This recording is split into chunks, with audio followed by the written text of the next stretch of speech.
So Max has picked up some of my supreme raptoring skills, you can see, to film some of the bird life. I can't even pretend to make this serious. Come here, baby. Yo! No comment on this. Is this how you get spicy B-roll? That's how you get spicy B-roll. Right there. Wait till you see this footage.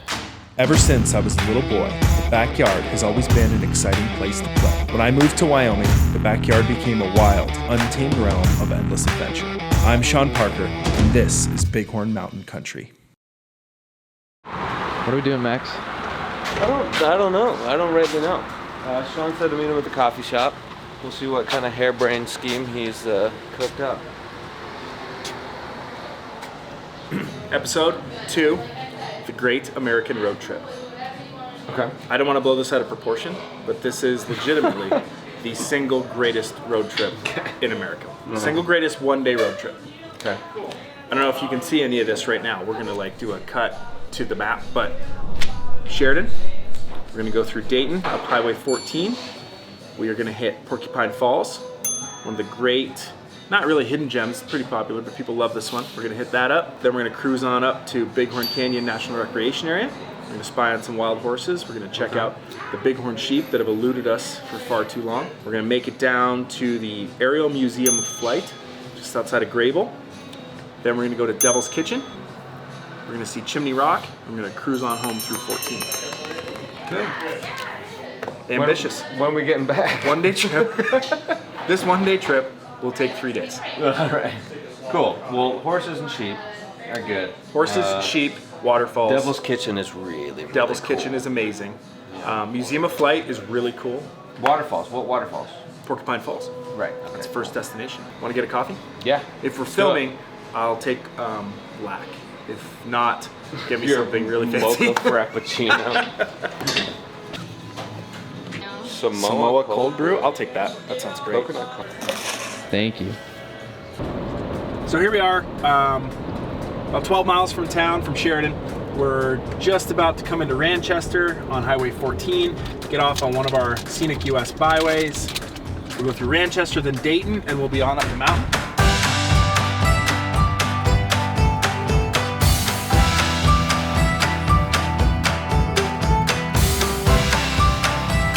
So this is pretty cool. We're just at the junction here, we're Burgess Junction, where Highway 14 splits to 14A. So we're about to get off of the Bighorn Scenic Byway and go on to the Medicine Wheel Passage.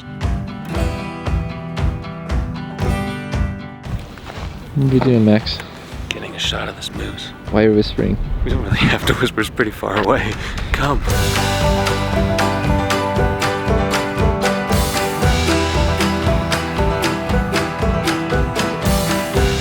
On the road now, I don't know, 20 minutes from the junction, 10 minutes from the junction, and we've already seen 3 moose. Not unusual on the Bighorns.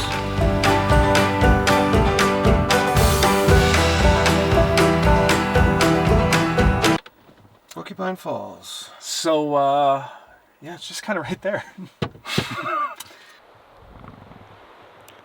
Snow, June. What do you think, Jeff? Send it. Porcupine Falls, total bust, too much snow, can't get through the drift. So we're just gonna cut to some sweet aerial footage.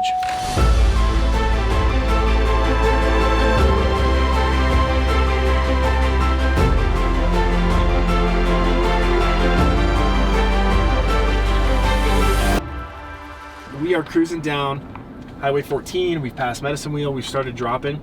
We're on a pretty notorious stretch of road right now where the grade is 10% for about 13 miles, which is pretty wild. It's a little intimidating, but it's actually not that bad to drive. It's a perfectly fine sealed US highway. If you're familiar with any kind of mountain road driving, totally cool on this, and it is extremely scenic up here.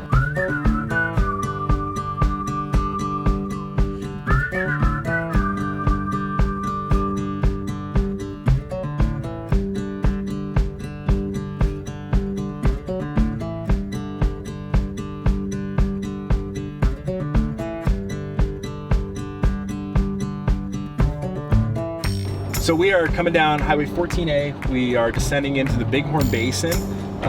We've come down the notorious Highway 14 alternate, also known as the Medicine Wheel Scenic Passage. We've descended from 10,000 feet to 5,200 and descending. So you can tell it's pretty steep in less than about half an hour driving. And you can see already that the topography's changed quite dramatically. So it's totally different. That's what makes part of this road trip so spectacular, that you're in really completely different terrain in just a couple of hours. So we are now heading over to Bighorn Canyon National Recreation Area, really one of the true undiscovered areas of the country. You know, you'd think a national rec area would be swarming with people like a lot of the national park systems are, but they're not. You know, we'll be lucky if we see somebody over there today. It's getting hot. It is getting hot. We've seen a lot of wildlife. Yeah, we have. And we haven't even gotten to Bighorn Canyon yet. We're going up to Horseshoe Bend right now, which is sort of the iconic first stop point from the southern end of this park area.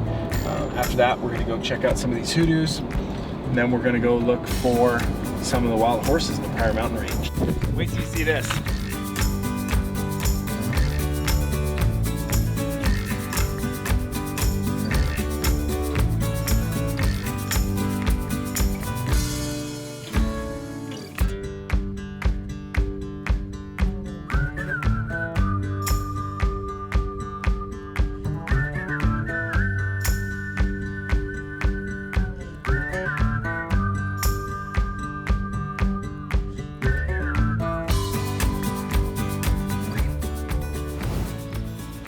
Well, the good news is these are horses, but their wildness is probably pretty disputable. They're in there with a bunch of cows. The area is kind of cordoned off for this ranch, and there's a donkey. So I don't think donkeys are known for hanging out with wild horses, but they are horses. They're in the wild horse area. So we're going to chalk this up to a win. Could be a wild donkey. Probably. Isn't that an ass? Cows are probably wild. It looks wild in there. There's a lot of brush and. I'm glad that they're standing in front of the power lines too. Nature is just revealing itself to be a beautiful thing. We are now heading back towards the town of Grable, where we're going to check out the Museum of Aerial Firefighting. So we are at the Museum of Flight and Aerial Firefighting out here in Grable. It's really neat. They got a whole bunch of huge old aircraft, a lot of World War II stuff. Used to be owned by Hawkins and Powers Aviation. These guys used to run what I think at one time was the largest aerial firefighting company in the world. So they would pioneer a lot of really cool aerial firefighting techniques, like scooping water from a lake, special slurries that they would dump on fires, and they would do this all over North America. There's a lot of history in there. They used to loan planes to Hollywood for a lot of movies. Flight of the Phoenix, I think, was the last one that they did. But the history out here is really amazing. It was one of the larger companies in northern Wyoming when these guys were running at the top of their game in the 90s. So really neat, definitely worth the stop. Nice young fella kept the space open for us for a few extra hours, so we're gonna check it out.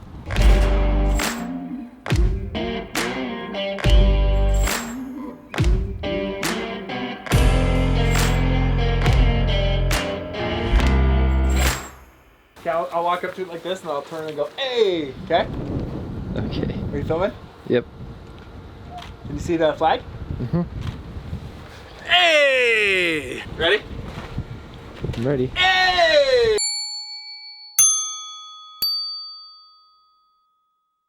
Hey! Hey! Check this seat out. Like, what guy drew the short straw on this one that he got to sit, I don't know, 3 feet from an aircraft that had 3,400 horsepower? I don't know if I'd want to be that guy. That's kind of a wild ride. He's got, what do you think that joystick's for? What's he dropping there? Bombs. Bombs. Cool. What do you think, Max? How are you feeling right now? Feeling great. What do you think of the airplanes? I like the, oh, horse, look. Wild horse, guys. You'll see behind us here are the legendary Spanish Grable, Mustangs. Spanish Mustangs of Grable, Wyoming, in all their glory. So they're gonna let us take one of these things up? Yeah. I had a flight simulator when I was maybe 13. I played Flight Simulator. Yeah. So on the Commodore 64. Let's go ask, see if we can get the keys. You get to sit in this seat right here, this front Right. spot. Okay. front and center, baby.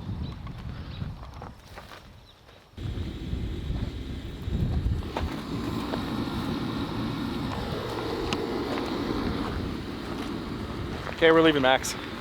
Max is gone to the birds. Bye, Max. Chasing pigeons. I feel like this calls for a little road trip music on the way out. What do you want to listen to? A little Sheryl Crow, maybe? I'll pick.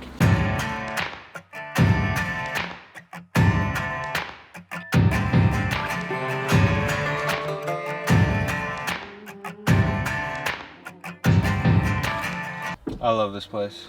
Yeah, this is something. This is a pretty perfect way to end the day. Sunset. We're gonna have a little fire. Relax. Do we bring marshmallows? This place is incredible.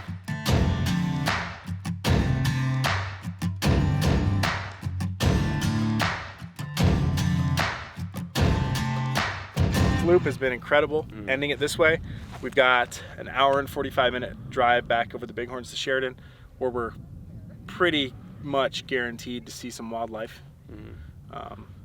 Hopefully not too close when we're driving, but pretty amazing. You could start pretty early. You'd be doing this, you know, at dinner time if you wanted to, and then you cruise over during sunset. So amazing road trip. Cut to some juicy B-roll. Juicy and spicy. Down the river where the guilt can't find